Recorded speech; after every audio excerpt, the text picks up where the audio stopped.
This week on the show, we have various podcast hosts and recurring contributing writer for the Snake Soup, ForceWave. So is it just me drinking, or is anyone else? Well, I mean, I've got an energy drink here because I'm out of alcohol. Wow, don't go fucking crazy.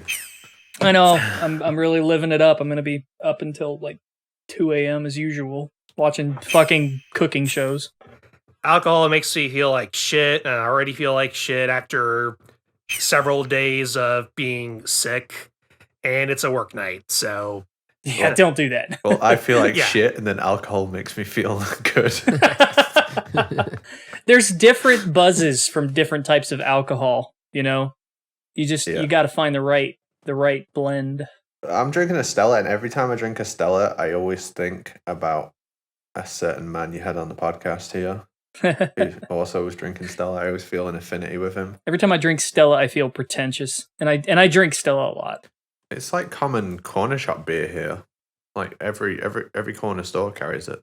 Who was drinking Stella? Die Hard Man. Mr. Tommy Earl Jenkins. Oh! Huh. Yeah, when we recorded with him, he was throwing one back, and I was throwing one back, and it was really funny. It was like, we drink the same beer. That makes me special. We are the same. That's like right at the top of the episode, too, yeah. It's a great way to start it. It's funny, too, because Stella has traditionally been like I don't want to say official because I can't, like, I don't know exactly, It's but Konami's drink for sure. it's Konami's beer, yeah. they always have that shit out. Like they've definitely got some kind of hookup with like. Yeah. Every time I've gone to E3 and Konami has had like a booth, they've always got Stella on tap. Was that the beer Kojima was drinking in that one No. picture? No. No, Rolling Rock. Yeah, it's Rolling Rock. Oh.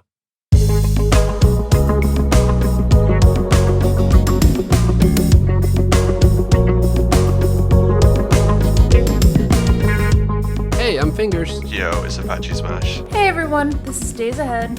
And I'm Nitroid. You're listening to the Kojima Frequency.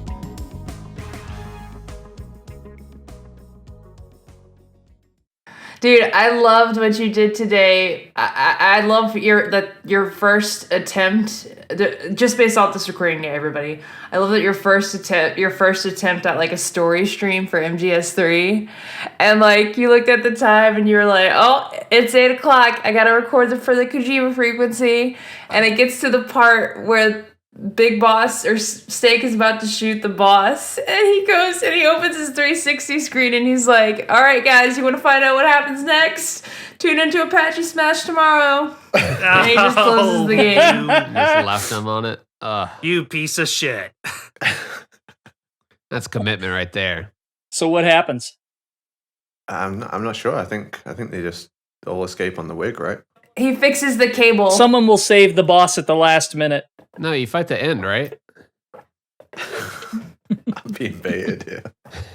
No, He's gonna that's it. Don't say it. Don't. Don't say it. No, he can't say it on the show. He's not allowed.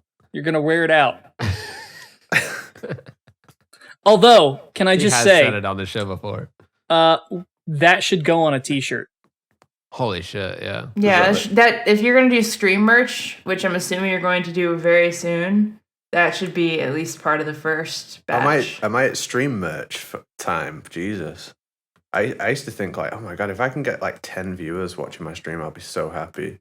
And every time I look at the number and it's over 10, I'm like, yes, 10 people. Also, your mic sounds fantastic, by the way. I could hear it on the stream too. I was like, so that's not his accent. That was just the mic. So I know we've got a lot to get into, but how many streamers do you usually have show up when you do these? I'm averaging 55. Jeez, man. Hell yeah. That's Yeah, pretty it's, good. it's going up. It's like trending in an upwards direction, which is pretty good considering I only play one game. Like I play Metal Gear Solid 3 like every single time I stream. I play a little bit of 2 and a lot of 3. When I did that that stream the other night for the anniversary of MGS2, I had something like a peak of 160 and about had a panic attack. You handled it really well. That was an awesome stream. By the time I joined the call, I was so tired. It was like 4 a.m. for me. Oh my but, god, man. Yeah, that was a fun time, man. I hope you upload that. That was a good time. Yeah, I Please gotta do fix that. Please The do only more. reason I stopped was because my wife came into the room and went to bed, and I went, "Why is she going to bed? What time is it?" You went for like 8 hours though.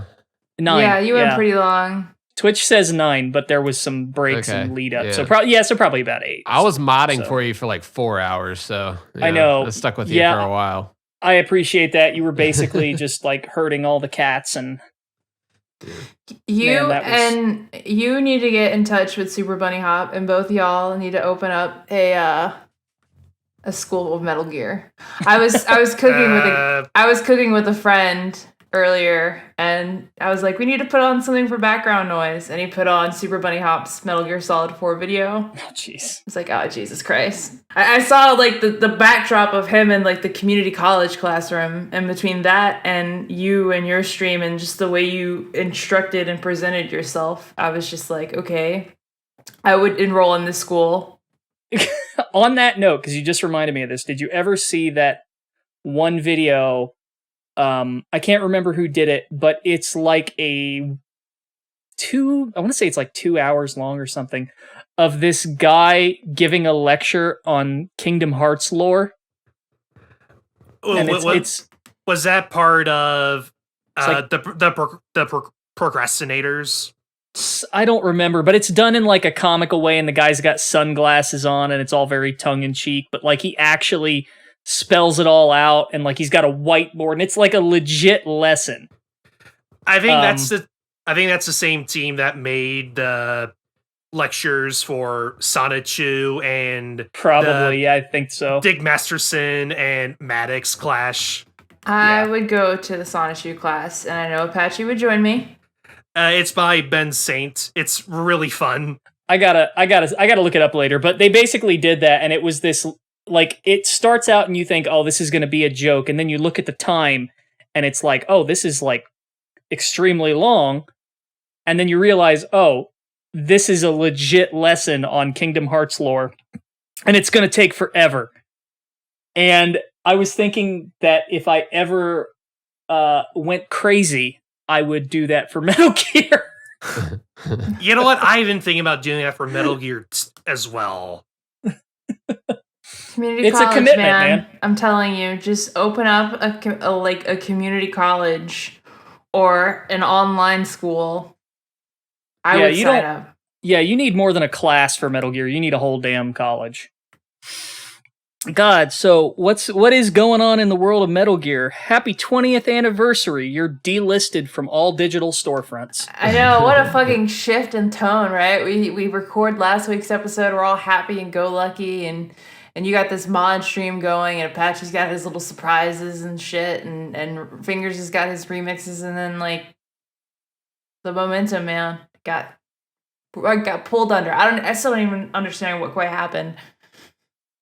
Okay, so just to lay it out for anybody who wasn't aware, due to the fact that Metal Gear Solid 2 and 3 use actual historical footage at points, you know, like they've got footage of Kennedy and Gorbachev in MGS3, for example.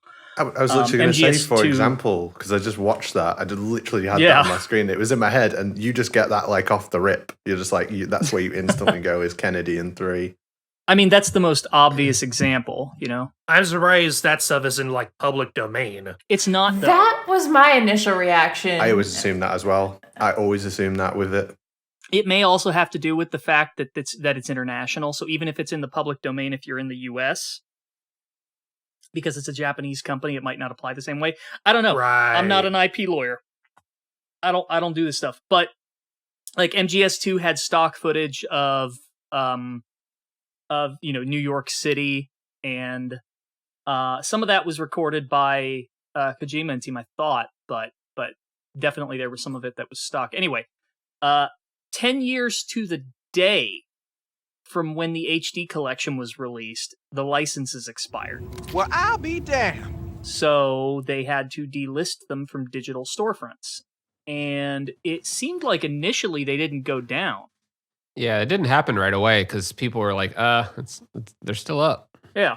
Like 2 days later, they were still up. But then just the other day, either yesterday or day before, they finally did vanish. So like they're gone from GOG, they're gone from PSN. I think they're gone from Xbox as well, but I'm not sure.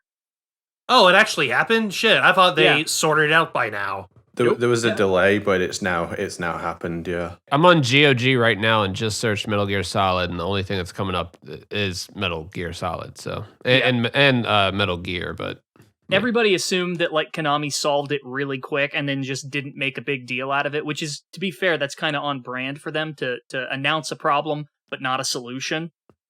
But no, it just seems like it took a minute. So yeah, is this rude? But do you know GOG?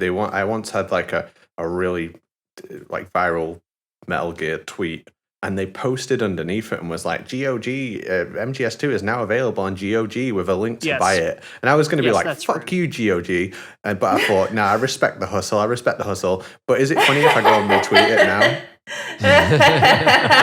You should. Way funny. Do it. Fucking do it. Yeah. I like GOG in all honesty. Yeah, me too. They're one of the few game distributors that I really like. They give you DRM free stuff. Yep. Exactly. Yeah. That's the big thing. So that's a big deal to me. And they were, even like before Metal Gear, one of my favorite game series of all time is the Descent series, which is this like 360-degree first-person shooter, and you're like in a little spaceship shooting robots and stuff. And it was a really good multiplayer shooter. And they have all three of them up on GOG, and that's pretty much the only place you can get them. They're the only place I've been able to play one of my cult favorite robot shooters, Shogo Mobile Armor Division. Nice. Obviously there's a few niches that you have to clear up, nooks and crannies you have to deal with, but I'm in the same boat where at the very worst I just look at them as a necessary evil, but so far they haven't done me any wrong. What's cool is they have this thing where you can submit ideas for what games you want added to GOG, and for a long time the top of that list was System Shock 2. And I think that's what eventually led to all the licensing shit being sorted out. Was just public interest? Yeah. Yeah, maybe. I mean, if a company has to see that there's actual demand for something before they're going to put money into it. And I'm hoping someday, in fact, I'm surprised it hasn't already happened, to the Xbox Live Arcade port of GoldenEye that leaked not too long ago. I don't know if any of you saw that. Yeah, I saw it. I played it. I mean, that thing would be actual hell to re-release. Yeah, I played it too. With the GoldenEye film IP. That must be actual hell to try and re-release. Well, from the sound of things, they sorted it out, but it was just someone, I guess. God, there was a post-mortem of sorts on this, and I can't remember exactly what held it up. So you might want to, fact check me on this, but it wasn't a rights issue. They were able to work it out, but someone at Nintendo, I think, was like, "We don't want that to happen." Do you know how much of a pain in the arse Nintendo were during the development of GoldenEye for the N64? Mm-hmm. They wanted the at the end of a level, when you get to the end of a level and you've killed everyone, right? They wanted the level to end and then everyone who had died to stand up and shake hands. Okay, no. I'm not joking. That's not exactly true. I remember hearing this story, and wasn't Miyamoto just like suggesting that? Like it wasn't an actual I'm real taking thing?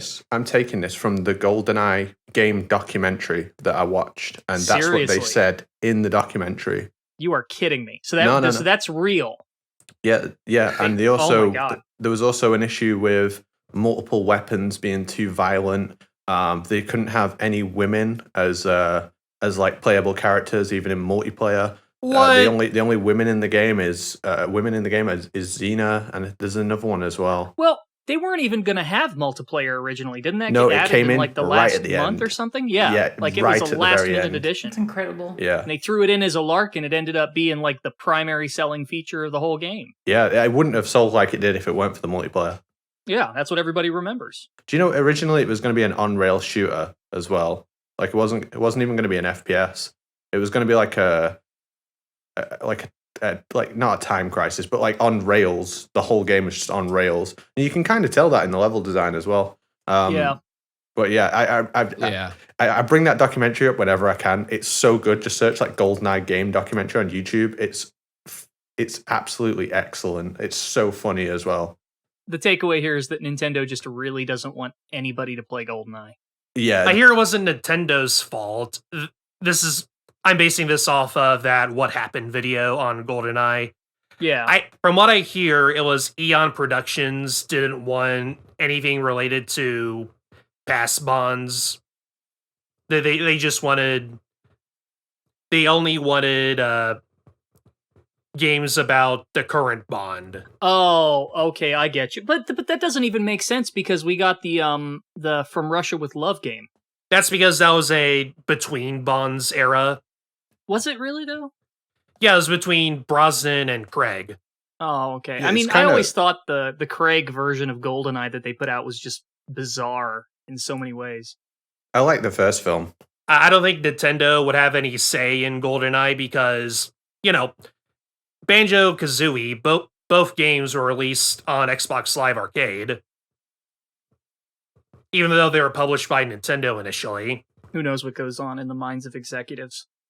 They can have like more and less hand in the development as well, right? But I assume all that stuff comes from the Bond IP. And the thing is, it's laughable how bad like whoever owns Bond is with like their characters. Another thing that came out of that documentary is at first they didn't want James Bond to be able to die because that's not like the character. That's ironic. Yeah, that's pretty funny. For certain reasons. Yeah, but like they were so heavy-handed, and they couldn't put any of another thing that they tried to do during development is they wanted to put different versions of Bond into the game, and people have found like the files where they had tried to do this. But yeah, I've seen that. They couldn't do anything but have Pierce Brosnan's Bond in the game. Yeah, like they had. I think they dug up the portraits for them, but not like there weren't any models, right? Yeah, they were told no very early on. But one more, and I'll shut up about James Bond and GoldenEye forever. One more. Okay, Major Zero. 007 is the biggest thing to come out of England since the Mayflower. I wouldn't be surprised if they made 20 more of those movies. Didn't you know? The Major is a huge James Bond fan. Don't get him worked up like this. Worked up? Maybe you don't realize this, but now that you've got him started talking about Bond, I'm going to have to listen to him lecture for a whole hour after he gets off the radio. You have my sympathy.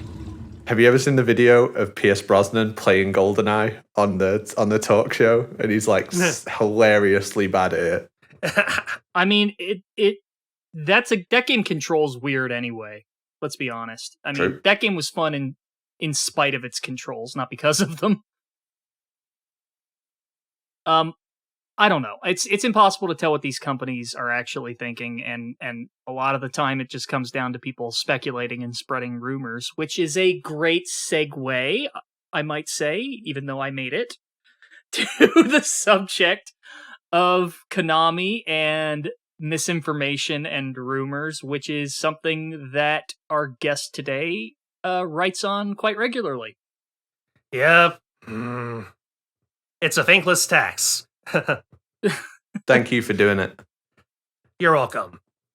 But he writes for one of our favorites, the Snake Soup. So I think we've had the entire Snake Soup staff on at this point. yeah, I was gonna say, this is our third Snake Soup He's guest. gotten all the Snake Soup gems, y'all. I don't think I am officially part of the Snake Soup staff. I'm just a guest writer. Snake Soup adjacent. Yeah. It still counts towards our completion status.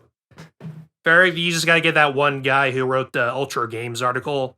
Oh, yeah. I mean, I think you have probably, with your Myth articles, pissed off more Metal Gear fans per capita than anyone else.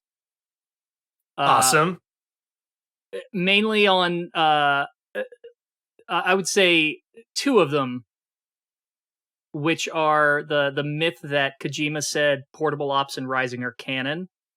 Which is that one. Still a debate. Okay, the funny thing about that article is the people who respond to it make counter arguments that are addressed in the article. Yeah. Well, that's every article that the Snake Suit puts out. Someone's going to be like, Are you telling me that people read the title and then they don't read the article? So we saw someone do it the other day. You literally did it in front of us. yep. Like, I still see people say, oh, it says here in the article, Kojima says the main story of Portable Ops is canon, but not the small details. Like, finish the article. Yeah, exactly. There's a whole second half to his answer. Okay, Kojima's weird. Like, his answer was yes, but no. Yeah. But like, people only focus on the yes answer.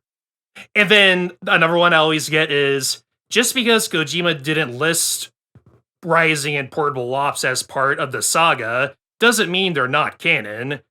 Even though, again, as the article points out, the quotes you use to support these games being canon, these Kojima quotes, have him use part of the saga and part of the canon as synonyms. Well, yeah, and I mean, I think that's where a lot of the confusion comes in, is that he has never used the term canon, per se. Like, that's not exactly a concept he ascribes to Metal Gear in that specific way, so it makes the argument a little difficult to follow at times.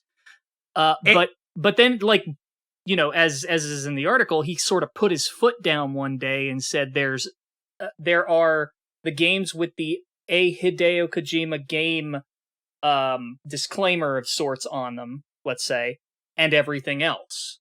And I mean, that's kind of where the argument ends, isn't it? I mean, but, you know, it goes kind of back to my whole argument in particular about him being a man who likes to curate the entire experience. So Yeah. At this point in time, I look at it no shadier than when he says, "Oh, by the way, I didn't direct this trailer. I didn't direct this advertisement piece." Like, he acknowledges that it's part of the process, but it's not part of his process, and it's up to you whether you want to interpret that as canon. But, you know, that's my interpretation. It's kind of how Star Wars had the expanded universe, you know? Had. Let's not talk about that. I'm not Okay. Rest in peace. Everybody hates it when I make that comparison. And I don't know why. You know what's funny? That's another thing I wrote for Star Wars Newsnet. I wrote an article about whether or not George Lucas considered the Star Wars expanded universe canon. Because the common narrative is, oh, Disney decanonized the expanded universe. They threw away decades of storytelling. When if you look into it, Lucas has been doing that himself for years. Like, you know, he cherry picks a couple ideas, just like Disney does. You know, they brought in Thrawn. Yeah. Yeah, I mean, it's like quasi-canon. A big complaint people make is that Kathleen Kennedy literally said, oh, well, we have nothing to draw from. We don't have, like, these epic comics or, like, novels like other places. Okay, wait. Okay, what she's talking about is Star Wars isn't based on a pre-existing work. Like, Dune is based on a series of novels. Harry Potter is based on a series of novels. What Kathleen Kennedy is saying is, you know, there's no books 7, 8, and 9 for them to adapt. They have to write the stories on their own. Except the ones Lucas wrote. I do remember hearing about that, like when I was a kid too. They were like, it was definitely 9 things that he had written out. Oh yeah, that's everything that people seem to misunderstand. They didn't throw away Lucas's outlines. Well, what happened was, you know, Lucas isn't the director, so he can't oversee everything. So they tried to adapt his outlines, but, you know, things couldn't really work out. Like, once you introduce Luke into the film, he takes over the whole film. And so eventually they cherry-picked parts of the outlines that worked and then reworked them into a final product. And whether you like that or not, you know, that's how it worked. Like, if you look at the development process of every Star Wars film, the initial outline is wildly different from what is presented on the screen. There's even a Dark Horse comic series called The Star Wars about... that was the one based on, like, his initial draft, wasn't it? Yeah, and it's fascinating because you can see the DNA of stuff that not even just in A New Hope. There's the asteroid chase scene. There's, training primitive aliens to fight against the Empire. And there's even a redemption story for one of the Knights of Sith. So yeah, I mean, like, it was just a matter of refinement and sort of reworking it into something that the mainstream could digest more easily. Right, and that's what Disney Lucasfilm tried to do with Lucas's outlines. It's just that, he sold the franchise, and Bob Iger made it clear to him that they're under no obligation to closely adhere to his outlines, but they still use ideas from the outline, like Han and Leia's son turning to the dark side came from Lucas's outlines. Luke's whole arc in The Last Jedi, believe it or not, came from George Lucas's outlines. There was a bit of the Last Jedi, Art of the Last Jedi book that talks about Doug Chiang basically covering Luke's arc in that film, where he's disillusioned and, isolates himself, but, he has to come back around and, become that spark of hope for the galaxy again. It is sort of funny because we often kind of compare Kojima to Lucas in a lot of ways in terms of like trying to steer this gargantuan machine of a story around. With this Kenobi series coming out too, where they're trying Damn it, to Fingers, I wanted to do that. Yeah. I never get to do the segue, damn it. It's kind of anticlimactic seeing Vader and Kenobi fight again, and it's also like, wouldn't that kind of break canon too? Like, unless all of a sudden he's like, oh, I forgot that we fought. It's like, that would make it kind of weak. This is kind of why I like Metal Gear, because it doesn't, it makes it clear that it's not going to care about canon if it's going to hurt the story. Like, canon is like a suggestion in Metal Gear, not a rule per se. Well, okay, if you want to get technical. By the way, I agree, Vader being in the Obi-Wan show is stupid. Just them fighting, If you want to get technical, Vader never said when was the last time they fought. You say, they're playing around with that ambiguity. Yeah. They do that a little bit too much in the non-film media for my liking, but... So, is Vader still learning, then? I guess. Because that was kind of the big quote there from the first movie was, when I left, I was but the learner, now I am the master. Or when we last saw each other. I can't remember it exactly. It was something like that. You know what's going to happen? In the last episode, Vader's going to kneel towards Palpatine, and he's going to say, I'm still learning the ways of the dark side, but in time, I will become the master. There's a word for this. It's called contrivance.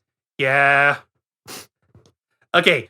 The only story that could work for a Kenobi film or TV series is a rematch with Darth Maul. But they already did that in Rebels. Well, hold on. They are talking about bringing in Starkiller, though. I saw something about that the other day where they mentioned Galen Merrick, and I was like, oh fuck, are they really gonna bring in the Force Unleashed into this? Like, I hate the Force Unleashed. Oh, dude, he brought down a fucking Star Destroyer with his hands. How are you gonna hate on that? That's stupid. That's some Metal Gear Rising energy, and we don't shit on Metal Gear Rising energy on this show.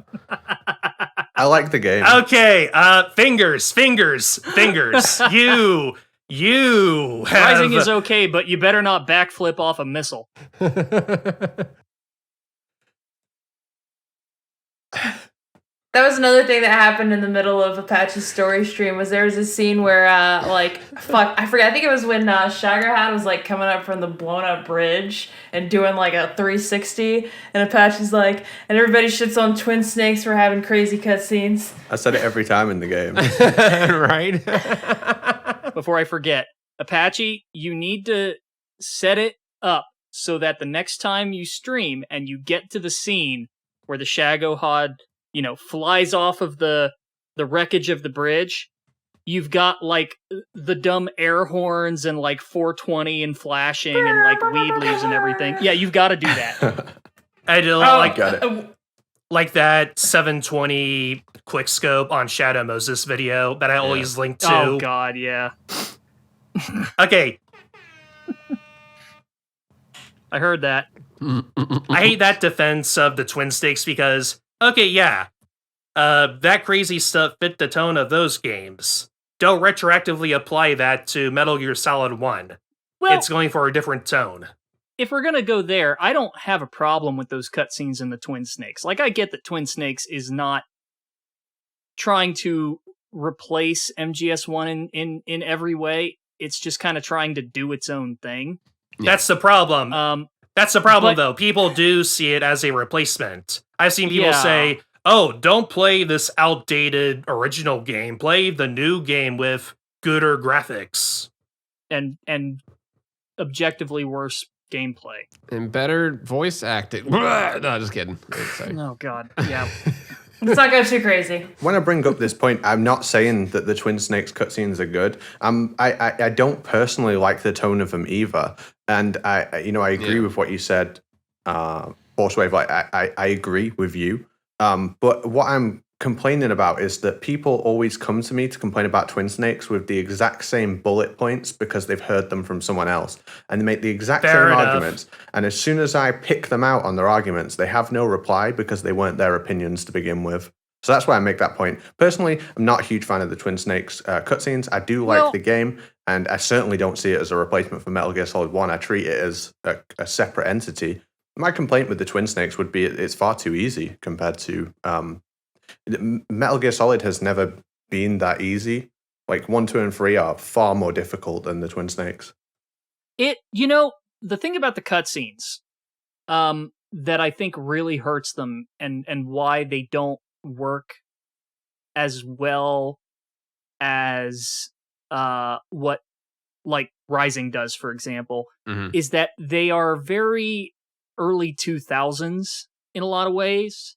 Yeah, very bullet timey. Like, yeah, I remember when it was first announced that Kitamura was going to handle the cutscenes, I went and picked up Versus so that I could see, sort of what are we in for? Kojima is enamored with this director, made friends with him, and is now giving him full control over these cutscenes. What are we in for? And at the time, Versus was like, wow, this is pretty cool. And exactly, it's very bullet timey. It's sort of like a high octane, Matrix-inspired zombie movie of sorts, And going back and watching it again today, it absolutely does not hold up in the slightest. And Twin Snakes sort of suffers from that, where, this was a style of action directing that was very cool for about 3 or 4 years, and then immediately went out of date. The whole game doesn't look good. Like, it doesn't hold up at all, which is so weird because Metal Gear Solid 2 does. Metal Gear Solid 2 really holds up. That's in part because of the art direction. Yeah. Gotta provide my 2 cents for why I think Kojima had Kitamura go crazy with those cutscenes. I think it was Kojima kind of playing a prank. Like, I remember Kojima in that Twitch interview in 2014, he was asked if he could remake any game, what would he remake? And he said, personally, I'm not that big of a fan of remakes, but if I had a gun to my head, essentially, I would remake Metal Gear Solid 1, but like do it in a Matt Reeves Planet of the Apes reboot style. Oh, God. So, Kojima himself said he's not fond of remakes. So, now Nintendo and Konami are partnering up to remake Metal Gear for the GameCube. I think Kojima wanted to try to, I don't think sabotage is the right word, but just make it take the piss. Yeah, sure. Make it distinct and it's going to be a GameCube exclusive, so it's not going to hurt the main audience. It was so weird, the build up to that game too. I mean, the marketing was all over the place, and they even had at one point this nearly 30-minute long trailer that was basically every cutscene in the game strung together, like every action-oriented cutscene. It was so weird the way they did that. What if it was just like revenge for Snake's revenge? Just like, man, fuck you guys. I don't know what was going on there. I mean, there's definitely, there are some things in Twin Snakes that I like, but I don't know. There's two things in Twin Snakes that I genuinely think are improvements, and they both happen in the communications towers. One, when Snake is caught by that camera that it still works even if you use a chaff grenade, that's replaced by laser wires that trip the alarm. So, it makes more sense. And when you go down all those stairs in the second tower... The drop's bigger. the drop exists. Yeah, the part where the bridge collapses is much higher up, because in the original game, it's like, can't you just hop over the railing? Yeah, you just hop down, yeah. I think the best change is removing the PAL backtrack sequence and giving you a way. No, I disagree with that. Hard disagree on that. I'm going to hard disagree, and I can explain why. I was about to say, I think you've already explained this before, Nitroid. Yeah, have I explained this before? You have, but you're more than welcome to. Apache, have you heard my argument for why that was a bad change? Before you make yours, let me make mine. Okay. I'm trying to complete the game fast, and the PAL backtrack sequence is kind of fucking boring. Like, when you do it once, I always say this works thematically. The first time you do it, it's fantastic. When you do it 1,000 times, it doesn't. Okay, so add it in repeat playthroughs. And that's kind of what their summary was like, it's a nice little thing, but in subsequent playthroughs, this shortcut is very fun and helpful. Right. It just kills the pacing. This is so typical of the radical left. You want to do it fast, not do it right. Oh my god. Great reference. It's a good reference. That's a Petersonian reference right there. The things I did like about Twin Snakes, I will say that of all the boss battles that they screwed up, I think the tank was nicely done. The tank fight's better in Twin Snakes, yeah. Yeah, they managed to retain the difficulty and also made it sort of lean more into the mechanics that you get with MGS2's engine, where now you have you've got two ways to approach this battle now, and both of them are challenging and both of them make sense. But you can't really say that for, as I'm thinking about it, that's basically the only example of a boss in the entire game that was an improvement in some ways. It was arguably an improvement. Everything else is either exactly the same or genuinely worse. Yeah, they like, think about the Stinger in Metal Gear Solid 2 and how comfortable it feels to fight the Rays with it. And it just works really well. They, for some reason, made that weapon worse in Metal Gear Solid 1, where if they had made it better, the Hind fight would have been another fight that was improved by the Twin Snakes.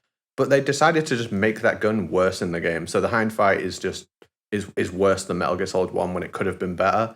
Ocelot is way worse. I think the Ninja fight is fine. Liquid's way worse, like way, way worse. The Ninja's basically the same, though. I mean, it's unchanged. Yeah, and the only difference with like Psycho Manus is that all the room tilts now. And you get according to DRK, you get beatbox music. Yeah. I do like that you have to put the controller in port 4. I think that was a fun change. You have to switch it actually. You do put it in 4, but you have to consistent. I think depending on the difficulty, maybe you have to consistently. You don't have to. If you put it in 2, it works for a little bit, and then you go to 3 and you go to 4, but you can just go straight to 4. Oh, I gotcha. Oh, jeez. There is something I noticed in Twin Snakes that I thought was kind of funny. And this is kind of an assumption on my part. But hear me out. When MGS3 was being developed, they had to rewrite a lot of the collision system because of the fact that they were no longer dealing with mostly flat ground. And you've got all these, all this varied terrain. You've got hills. You're going up and down slopes. And MGS2's engine didn't really cope with that very well. You can see early footage. I think everybody's seen it at this point of this early development footage of MGS3 where they were still using MGS2's engine. Like it's very clearly Pliskin in a forest, right? But this idea of them having to rewrite the collision engine to make it work always stuck in my mind for some reason. And I believe, I can't prove it, but I believe you can see why in Twin Snakes. So, do any of you know what inverse kinematics are? No. Mm-mm. I do, because you told me. I don't even know what a kinematic is. Okay, in game development, computer animation, robotics, etc., inverse kinematics is basically a way to calculate where joints need to go in order to set up an animation to get from one place to another. So, you know how Snake's feet snap to the stairs perfectly in MGS2 every single time? Yes. That's an example of inverse kinematics at work. And that system wasn't sufficient, apparently, for MGS3's terrain. So they had to rewrite it. Well, the Twin Snakes uses MGS2's engine, right? And there are a couple of places in Twin Snakes where the terrain is a bit more varied than in MGS2. In MGS2, it's like all flat surfaces. There are like one or two little slopes, but they're very, very slight. But right off the bat in Twin Snakes, when you get off the elevator at the heliport, if you go to the right, there's a snowbank. And if you sort of run up and down the steepest part of it, Snake's legs will freak the hell out. And I bet that's what they were dealing with early on with MGS3 when they had him going up and down these slopes, is that the animation just looked ridiculous. So, I mean, you can go and try this and see it. And I kind of suspect that like that's what they were running into, but I can't, prove it. So, weird dev stuff. Conversely, in Metal Gear Solid 3, it works perfectly. You can't get it to look weird in that game. Yeah, it's that game. You can tell if you look very closely all the little tweaks they made to things like the way you lean against walls and the animations for certain behaviors. It is clean. It is very clean. It's amazing how they've used all that jungle terrain and stuff, but every single surface only faces one of 6 directions. We can't find any that don't face in one of 6 directions, basically. The game looks like it's a lot more curved than Metal Gear Solid 2, but it isn't. Mm-hmm. Yeah, and I don't want to imagine the kind of problems they went through developing these games. Those guys are wizards, and I'm always going to be impressed. Speaking of having problems developing games, what about the state of those Grand Theft Auto Definitive Editions? Oh my fucking god. There's your segue. There you go. You got it. Nice. I have to say, there was it was interesting juxtaposing, and I think I tweeted about this in one instance. It was interesting juxtaposing the lessons I learned in Nitroid's MGS2 modding stream with the absolute shit show that is some of the shit that I'm seeing out of this game. So, like, for instance, there's a video where, like, an NPC's face texture was showing up on the walls of a harbor, and I was like, oh, Nitro talked about this. This must be like it's trying to load up a detailed texture from a texture map, and this shit is broken, so it loads up a face. Somebody messed up a file name somewhere. Yeah. It's a surreal image. It really is Silent Hill HD 2.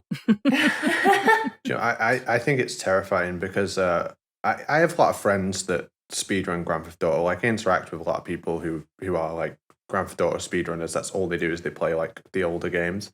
And I'm seeing them like having the absolute worst time. They're playing these games on stream. A lot of them have got like huge bumps in numbers. They've got way more viewers than they would normally have because they're playing these new editions. And every 5 minutes, someone's coming in, they're like, "Oh, so what do you think of the new game?" And they're like, "Bro, I fucking hate it." And they're having like the worst time playing this game. And I just see the future where it's me. Where it's fucking me. Because I get asked about like, "Oh, what do you think about a Metal Gear Solid 3 remake all the time?" And I'm like, bro, I fucking hate that idea. Because I see the future where it's exactly what has happened with Rockstar right now. And it fucking scares me, to be honest. Yeah. I will say on GTA, there's some really funny stuff that people are digging up as they try to investigate why things are broken. Yeah. How did they do that? Hot coffee's back. Even more than hot coffee is.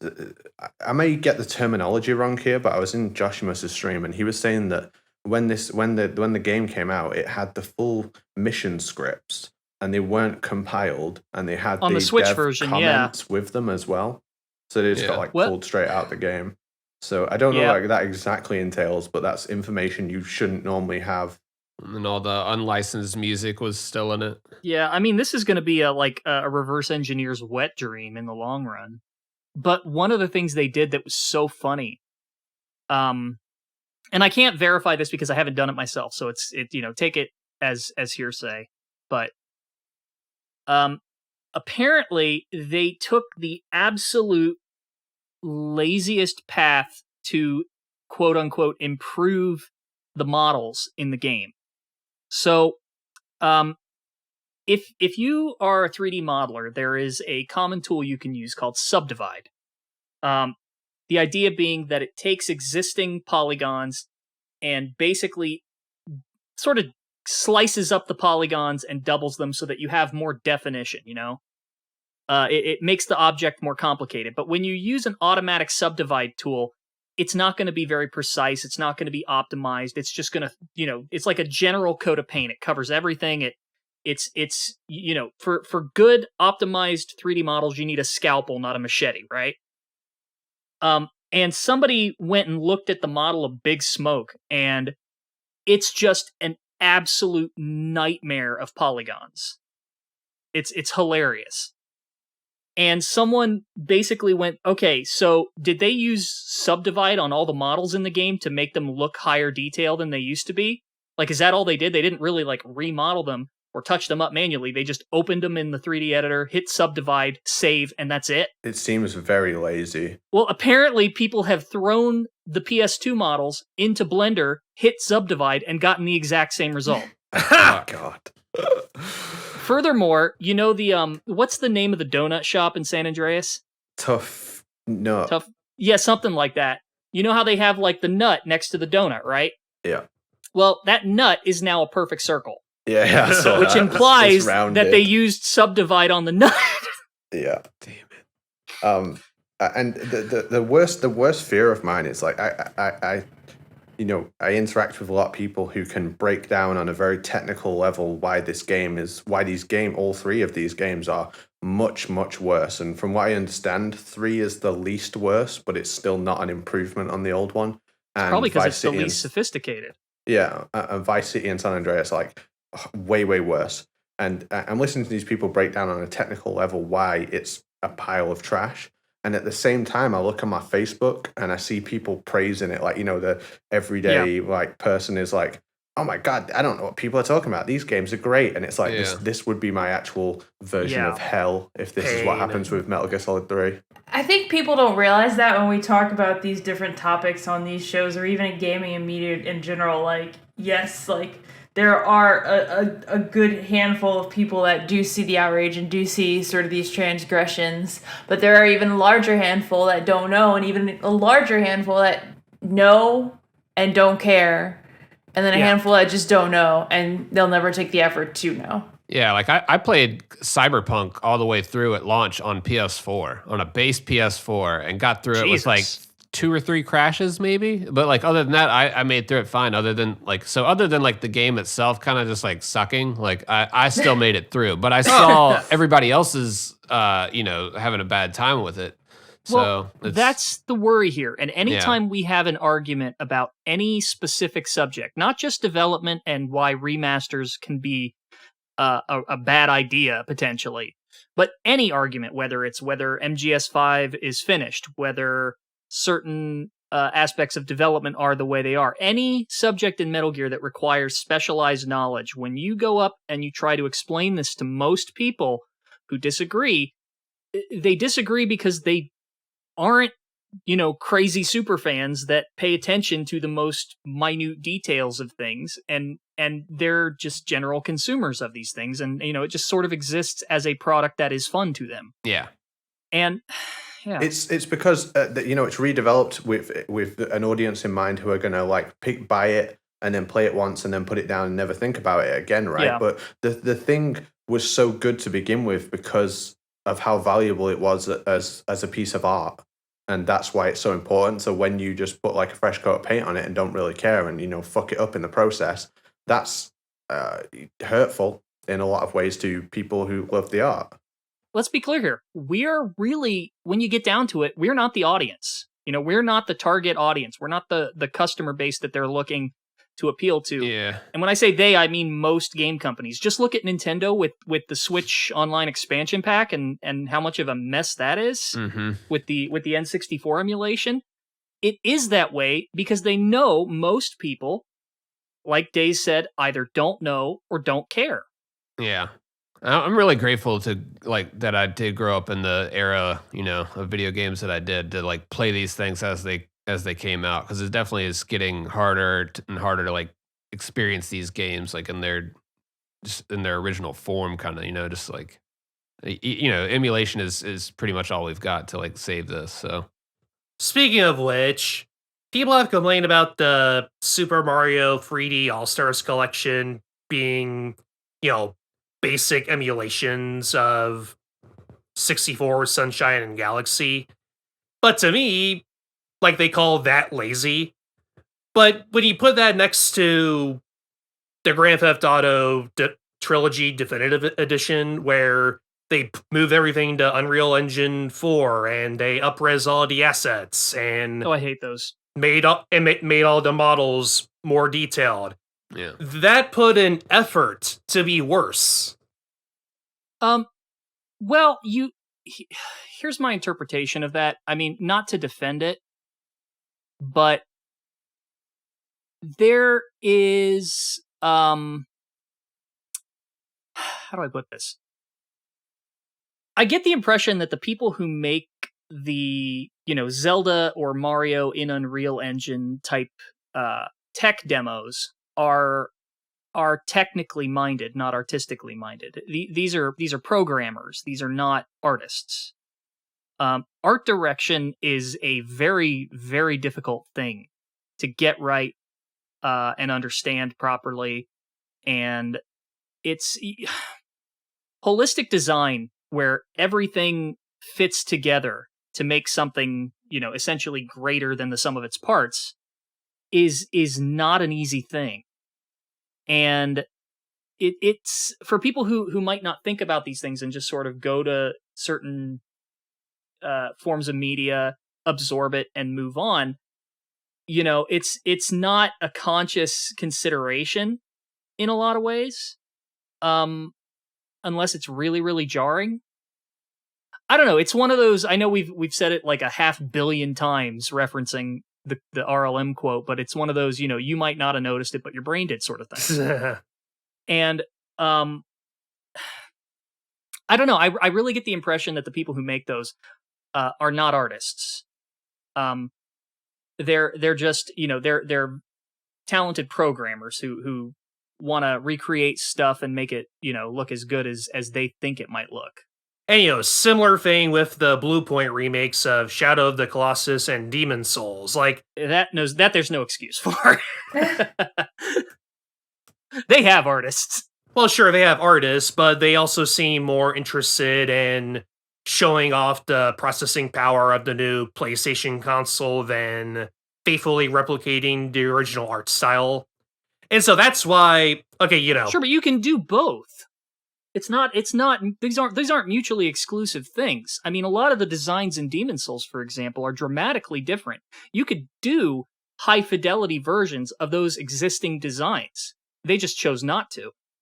Sure, but that's the thing. I'm at a point where I don't want to risk it. So okay, yeah, you can complain that Mario 3D All-Stars is $60 and has that awful FOMO thing. The point is to preserve these games. Putting a time limit on it is awful. Yeah, Disney vaulting it, yeah. Yeah, but there's nothing inherently wrong with just putting the original games in a good emulator and then, putting that on a disc or cartridge and then, making them available for a new audience. They don't need to be completely remade for people to play them and enjoy them. I don't... just up-res them. I guess. I don't really have a problem with Mario 3D All-Stars, but... the HD collection for Metal Gear, I thought that was a good re-release. I don't... 2's bad, 3's good. Okay. I'm saying just from from a graphical standpoint, just what they did, just to... I'm sure like they mess with like the contrast and the colors and some parts. I know you've pointed that out, Nitroid, but just like I thought it was like a good little like when you say like up-res it, like I thought that was a good instance of that. Honestly, that would be an interesting topic to explore sometime, is the differences between the HD collection and the original. And I would say that they're not, in comparison to Shadow of the Colossus and Demon's Souls, they're not egregious at all. No. There are a couple of weird things and some eyebrow raising alterations, but for the most part, it's a consistent experience with the original that I can't complain too much about. I given that Apache plays these things far more, I don't want to say religiously than I do, but you've definitely had your nose to the grindstone, to a higher degree. I would be interested to hear what you exactly think in MGS2 makes it sort of a bad remaster.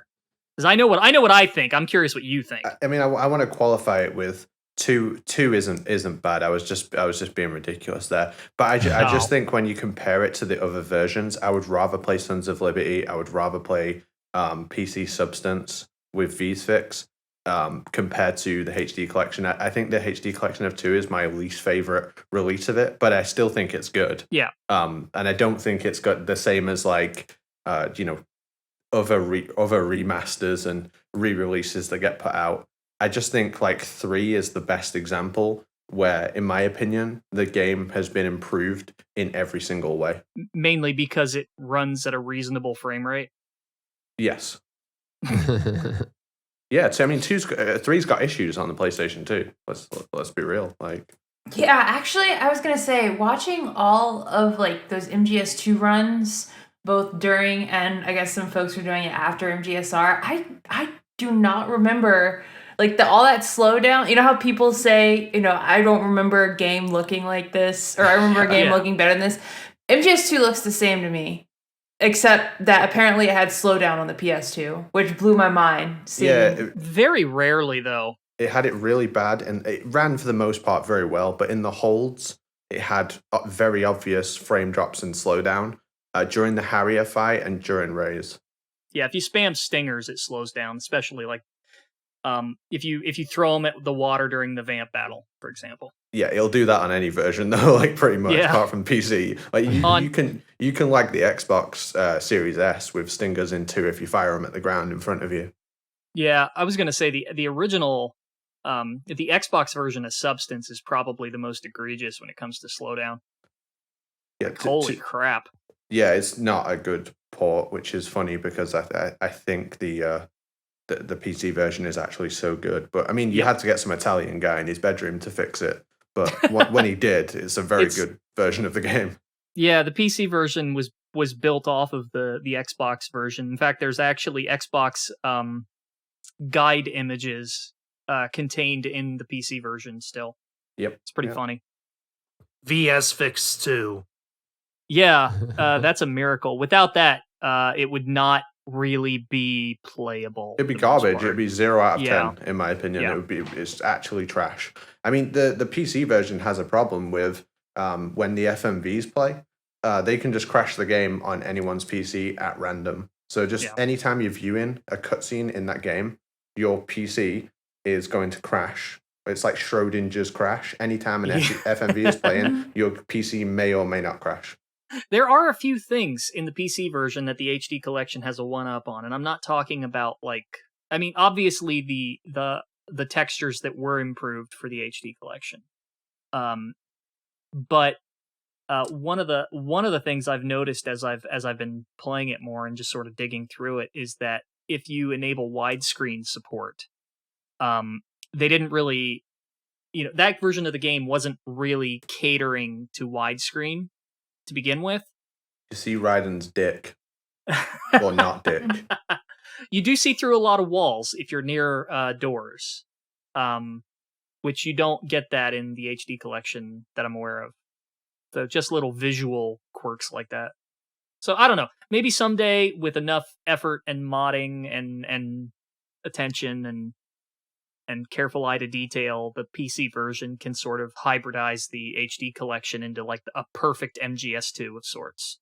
I would be very interested to see what happens if the HD collection was ever released on PC, and we could compare them fully, like with each other, like the MGS2 port and the HD collection port.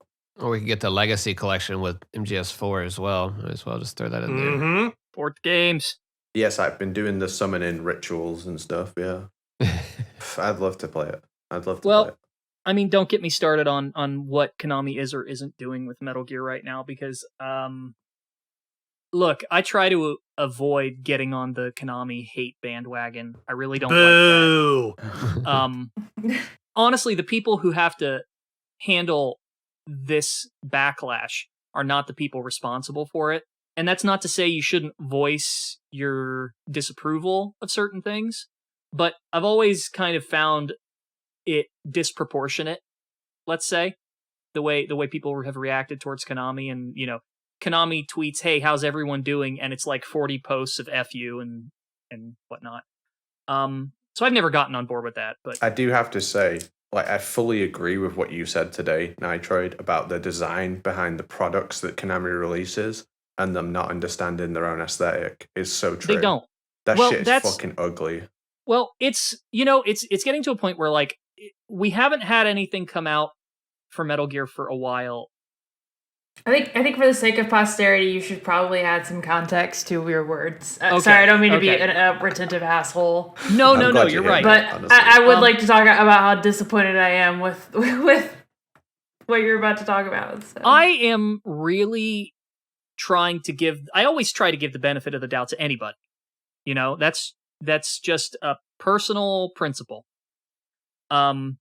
You know, I'd like to assume that there's no malice in something negative, unless given a reason otherwise. And again, with Konami, I've never wanted to get on the hate bandwagon, and there are certain things I definitely think should be handled better, but I've never gone that far. And my frustration lately has been just rising and rising, and it's getting very hard not to be perturbed, let's say, with some of the choices. Yes, join the dark side. We have cookies. No, I don't think I'm gonna go full evil, but I'm definitely getting into that gray area. Well, no, all right. So today they dropped a collab with First Four Figures, and like they hyped it up on the official Konami shop, and then we thought something new was going to happen, and then something it just turns out right? It's the fucking same First Four Figures, like little SD super deformed Solid Snake guy that we've super seen. Deformed. I think that's what SD stands for. Except it's exclusive because it has new eyes and a new box, I think. Yeah, and that's like the only thing. But like and it's $95, I think. But yeah, I got like the stealth camo version of it in my room from like Amazon for like $30 or $25 or something. They're on every clearance shelf of every GameStop in the Midwest. Yeah, it's really weird for them. I guess they have leftover stock that they're trying to get rid of. I don't know. Like that was really disappointing because everybody kind of was hyped for it. Like everybody's like, all right, what do we got here? And then it was that, and it was like, well, by shit. itself, this is not a problem, but. Because we'll give them the Christmas sweaters. I mean, like we said, those were pretty good. I'm trying to think of how to approach this and what I want to say, because I really don't want to go on a rant about Konami because there's been enough of that. Like, I'm trying to sort of balance this out. You're coming at it with good faith, though, because it's like it's not like you're trying to like shit on them inherently. You're. It's almost like I want to give you my money, but. They're making it real hard. Yeah. First you have the fact that we haven't heard anything about Metal Gear in any serious capacity for how many years now? 3.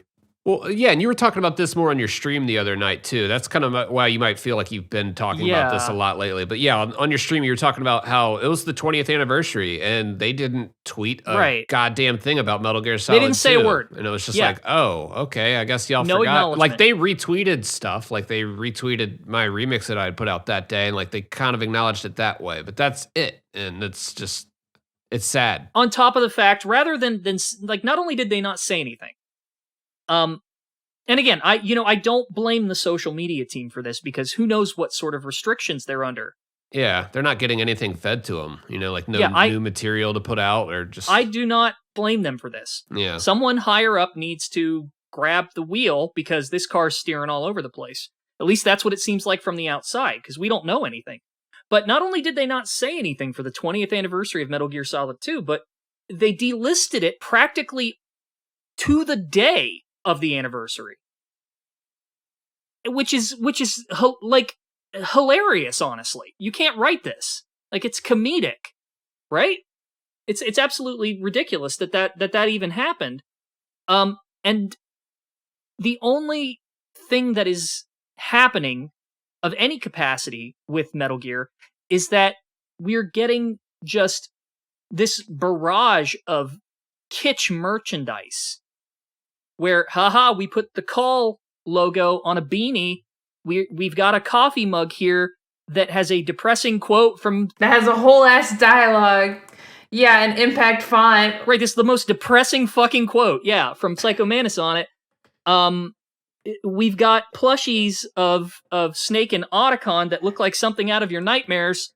You just pissed off half of our fucking viewership. I'm sorry, man. No, I'm sorry. Like No, he's right. He's right. I love you, Snake and Otacon lovers out there, but when you were simping for that, there was those fucking plush dolls.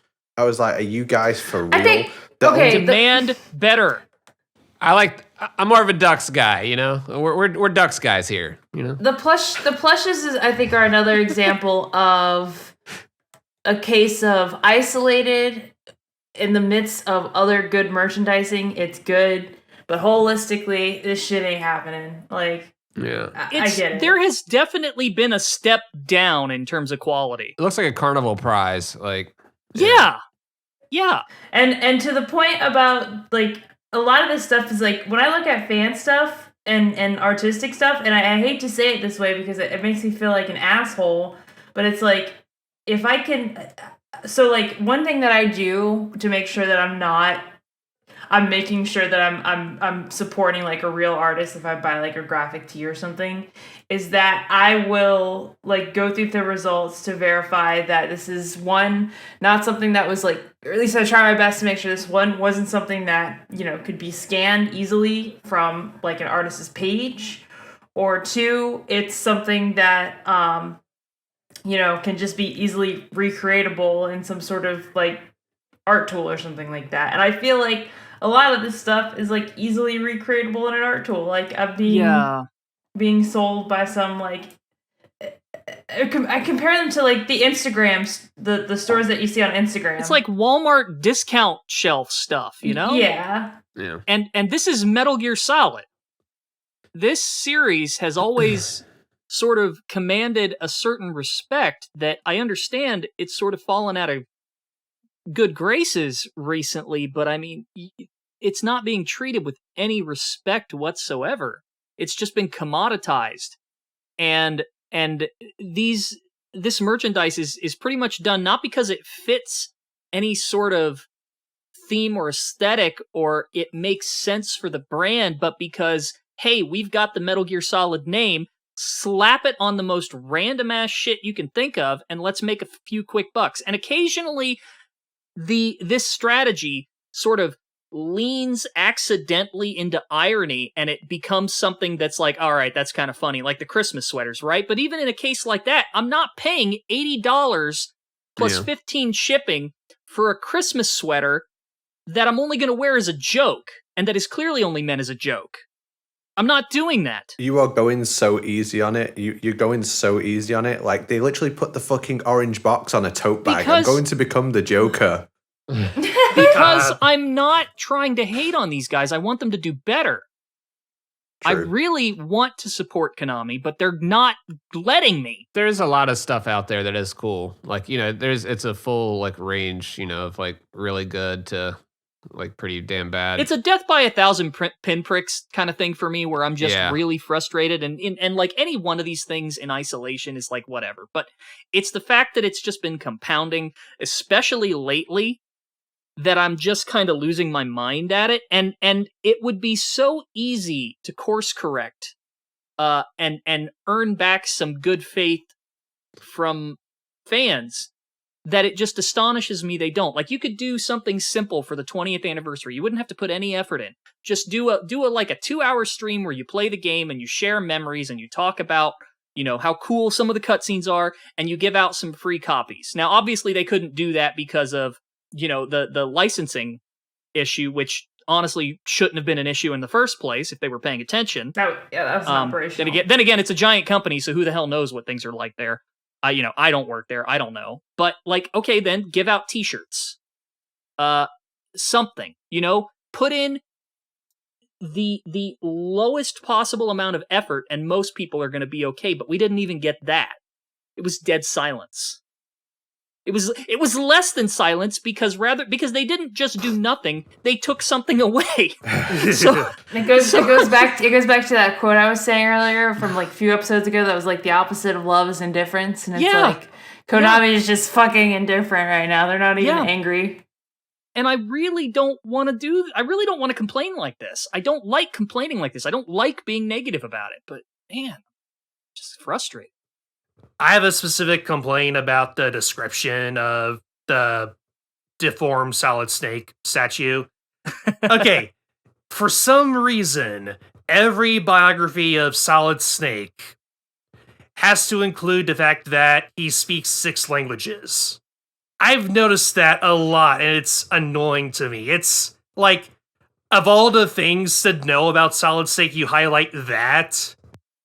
It's probably just in the first paragraph of his bio, so they read that far and they're like, okay, that's good. That's interesting. It's being copy-pasted from some, little spreadsheet somewhere. Yeah. At this point, more people know that Solid Snake knows 6 languages than they do. The difference between him and Big Boss, yeah. I was just about to say that. Oh my god. I was able to finish my joke. Crap. I mean, is it unreasonable to expect companies to handle their properties better than their fans, or is that just sort of a natural consequence of a fan being a fan, that they're going to have a deeper appreciation and understanding for something? Okay, here's how I look at it. So, there's that controversy with Metal Gear Survive, and I know you guys have been running defense for that game, and I mean, I don't hate it. Right. But yeah, I'm not saying you guys think it's great or anything. I listened to that defense a while back. I think your review was mediocre at best. Yeah, it's like a cheap beer, It's nothing to write home about, but it's gonna get you drunk. Yeah, it's a fun B movie. Yeah. Yep.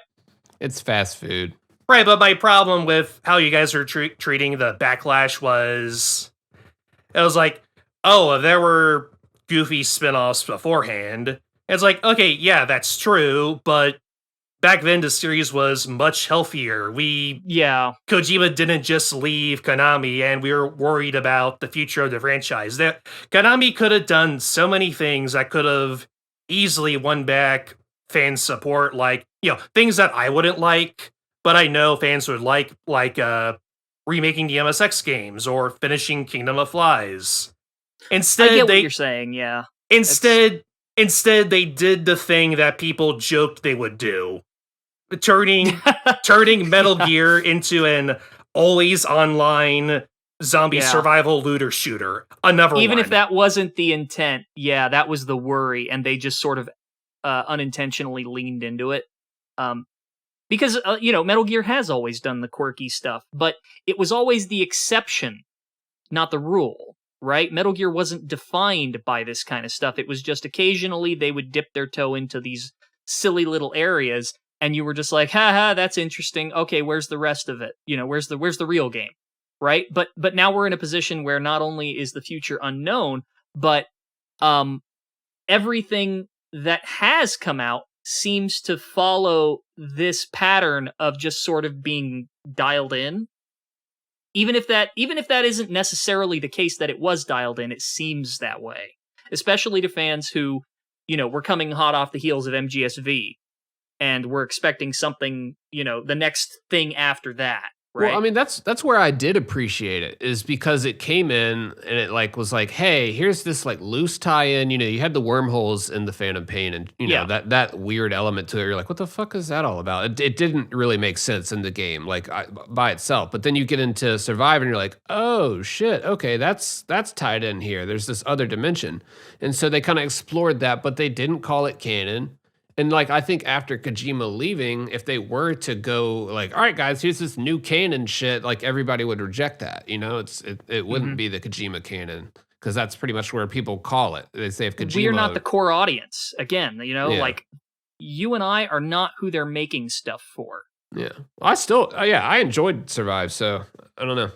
You can tell this by the control scheme that the game originally shipped with. I played the beta with a friend. Oh God, yeah. And yeah, the stance button is circle. It's always been X before. Yeah. So like, so circle or B. So that's clear. The game's clearly aiming at the Call of Duty audience in that case. I think it kind of helped it though. I think, you know, like with the control scheme they went with actually would like better serve the game. Sure, but it has. But I get the departure from X equals crawl. Like I know what you're saying. Yeah. And you know, it's the Fox engine. It's, you know, very similar environments and game feel. So, you know, my brain, I don't have this problem with Death Stranding because it's, you know, a completely different style of game. To sort of, you know, put this to a fine point, I think the concern is that Metal Gear under Kojima was sort of a boutique brand of sorts, you know? I'm not saying that like the merchandise for Metal Gear was ever what you would consider posh or designer per se, but there was definitely a lot of consideration put into it for the most part. You know, you'd have the cheap stuff, but again, it wasn't defined by the cheap stuff. The play art shit definitely wasn't cheap. You know? Just look at the merchandise for Death Stranding and compare it to the merchandise for Metal Gear Solid now, and you can see a very clear difference. And that is how Metal Gear has sort of been historically ever since it took off. I mean, when they did t-shirts, it was never like, hey, let's get Fangamer to slap a logo on. It was, hey, let's get Uniqlo and do all these weird designs, right? Like, there was always an impetus to be creative with whatever it was they were doing with it. You know, for better or worse at times, but still, like that drive was there. There was effort. They somehow managed to convince me to wear a Che Guevara shirt. Hope I'm pronouncing that right. Technically, it wasn't him, but I used to laugh at those people until I became one of those people. Thanks to Metal Gear. The concern after Kojima left was that Metal Gear was going to go from being sort of this boutique brand to just another game, and Survive sort of affirmed every single one of those fears. And everything since then has just compounded onto that. And, you know, I'm not going to pretend that everything under Kojima was gold. There was the Raymond Benson novelizations. There was MGS Touch. Right. There was, you know, Social Ops. Yeah. But the point is that when you've got so much good, that when the bad shows up, it doesn't redefine everything that was good. But when there's nothing, and there's just bad, you got a bit of a problem. Because, yeah, I mean, we're basically saying the same thing. It's just...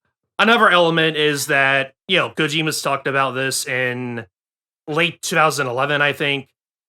You know, he explains that he's a creator at heart, but sometimes he has to play the businessman in order to make Konami happy, but also give him creative freedom to do whatever he wants. You know, that's why he allowed Metal Gear Rising to exist and ruin Raiden's character, because he wanted creative freedom for Metal Gear Solid 5, which is hilarious to think about in retrospect, but now, without Kojima, there is no balance between business and creativity. It's just business. Yeah, for under Kojima, in the battle between business and art would generally come out on top for better or worse, and now that is no longer the case. Yeah, exactly. Yeah, and you did write that article on the Snake Soup about, you know, don't remake the Metal Gear Saga, re-release it. So every major article on the Snake Soup for the past